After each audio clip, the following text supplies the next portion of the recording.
আসসালামু আলাইকুম প্রিয় দেশবাসী, আবারও আসছি আপনাদের নিকট নতুন একটি সংক্ষিপ্ত বক্তব্য নিয়ে, যার শিরোনাম রেখেছি নতুন ভোরের দিকে বাংলাদেশ।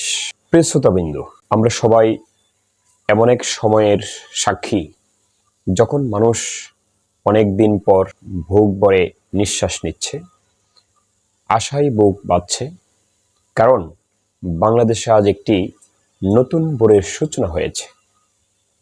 সেই ভোর এসেছে কোনো রাজনৈতিক প্রতিহিংসার নয়, এসেছে মানবাধিকতা, ন্যায় বিচার ও উন্নয়নের প্রতিশ্রুতি নিয়ে। যদিও বর্তমান সরকার ইউনূস সরকারের আইন শৃঙ্খলার অনেক অবনতি আমরা লক্ষ্য করছি, যার পেছনে আমরাও জানি কিছু বাস্তবতা, রাষ্ট্রীয় কিছু বাস্তবতা রয়েছে। তারপর আমরা বলবো, বর্তমান ডক্টর ইউনূসের অন্তর্বর্তী সরকার একটি ব্যতিক্রমধর্মী দৃষ্টান্ত স্থাপন করেছে, যেখানে ক্ষমতার কোনো লোভ নয়, বরং মানব সেবাই শাসনের মূলমন্ত্র। তারই সাথে আমি বর্তমান সরকারের কিছু সফলতার প্রতি আজ আপনাদের সাথে শেয়ার করব। শিক্ষা ব্যবস্থায় ঐতিহাসিক অগ্রগতি হয়েছে। আমরা দেখেছি বছরের পর বছর নিয়োগ বাণিজ্য, দুর্নীতি আর পক্ষপাতিত্বে জর্জরিত ছিল শিক্ষা ব্যবস্থা। কিন্তু আজ শিক্ষক নিয়োগে মেধা ও স্বচ্ছতার ভিত্তিতে নির্বাচিত হচ্ছে। স্কুলের বাইরে থাকা শিশুদের জন্য চালু করা হয়েছে স্কুলমুখী কর্মসূচি, যেখানে সুবিধাবঞ্চিত শিক্ষার্থীরা বিনামূল্যে বই, পোশাক, এমনকি খাদ্য সেবা পাচ্ছে। অনেক স্কুলে মিড ডে মিল বা দুপুরের খাবার চালু করা হয়েছে, যাতে পুষ্টির অভাবে শিক্ষার্থীরা পেছনে না পড়ে। শ্রেণীকক্ষে পরিচ্ছন্নতা, শৃঙ্খলা এবং শিক্ষক শিক্ষার্থীদের সম্পর্ক আজ প্রকৃত শিক্ষার রূপ পেয়েছে। দ্রব্যমূল্যের নিয়ন্ত্রণে সাহসী উদ্যোগ গ্রহণ করেছে এই অন্তর্বর্তীকালীন সরকার।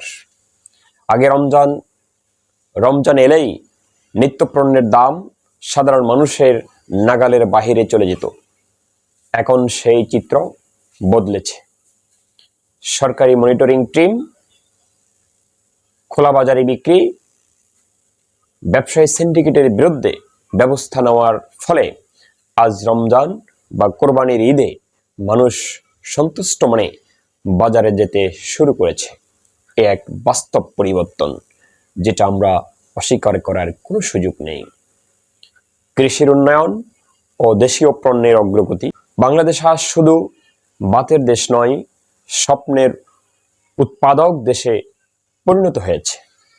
দেশীয় পণ্য যেমন চাল, সবজি, ফলমূল আজ সুপার শপ থেকে বিদেশেও রপ্তানি হচ্ছে। কৃষকেরা পাচ্ছেন ন্যায্য মূল্য এবং মাঝখানের দালাল চক্রের দৌরাত্ম্য কমেছে। একটি বাড়ি, একটি খামার, মাটির ব্যাংক, এগুলো আর শুধু কাগজে শব্দ নয়, বাস্তব জীবনের সাফল্যের গল্প। প্রিয় শ্রোতাবিন্দু, দুর্নীতি রোধে জিরো টলারেন্স ঘোষণা করেছেন এই সরকার। দুর্নীতির বিরুদ্ধে জিরো টলারেন্স এই নীতি এখন শুধু বক্তব্য নয়, বাস্তব আইনি পদক্ষেপ। বহু উচ্চপদস্থ কর্মকর্তা যারা আগে আনটাচেবল ছিলেন, আজ তারা দুর্নীতির দায়ে শাস্তির মুখোমুখি।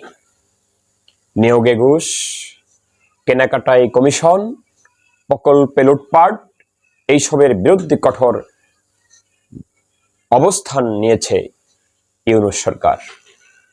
এটাই আমাদের কাঙ্ক্ষিত পরিবর্তন। সামাজিক সমতা ও সকলের অংশগ্রহণ নজিরবিহীন এক দৃষ্টি স্থাপন করেছেন। যেখানে অতীতে ক্ষমতাধর একটি গোষ্ঠী সব সুবিধা একচেটিয়া ভোগ করতেন, আজ সেই চিত্র বদলেছে। বিরোধী দল নির্দলীয় সমাজকর্মী, সাংবাদিক, এমনকি ধর্মীয় নেতারাও আজ রাষ্ট্রীয় সুবিধা ও সম্মান পাচ্ছেন। সামাজিক নিরাপত্তা বেষ্টনী সার্বজনীন হয়েছে। সবার জন্য পেনশন, প্রতিবন্ধী ভাতা, নারী উদ্যোক্তার সুযোগ বেড়েছে। প্রিয় শ্রোতাবিন্দু, এই পরিবর্তন রাতারাতি এসে নেই। এটি এসেছে একটি মানবিক, চিন্তাশীল ও দূরদর্শী নেতৃত্বের কারণে, যিনি নিজেকে কখনো প্রধানমন্ত্রী বলেননি, বলেন আমি জনগণের তত্ত্বাবধায়ক মাত্র। এই সরকার প্রমাণ করেছে ক্ষমতা চাইলে শাসন আসে, কিন্তু সেবা চাইলে পরিবর্তন আসে। আসুন আমরা অতীতের সকল ভেদাভেদ ভুলে গিয়ে বর্তমান অস্থায়ী সরকার যেভাবে সকল দিকেই কিছুটা হলেও স্বচ্ছতা এবং জবাবদিহিতার নজির পেশ করেছেন, আমরা এই সরকারকে আগামী যে এপ্রিল পর্যন্ত সময় নির্ধারণ করা হয়েছে, এই সরকারকে সহযোগিতা করে একটি সুস্থ সুন্দর নির্বাচনের জন্য সহযোগিতা করি। তাহলেই সকল মতের, সকল শ্রেণীর মানুষকে নিয়ে বাংলাদেশ করতে পারবো আমরা ইনশাআল্লাহ, যেখানে শিক্ষা থাকবে, খাদ্য থাকবে, ন্যায্যতা থাকবে, মানবতা থাকবে। ধন্যবাদ প্রিয় শ্রোতাবিন্দু। জয় বাংলা, জয় বাংলার সাধারণ জনগণ। আল্লাহ হাফেজ।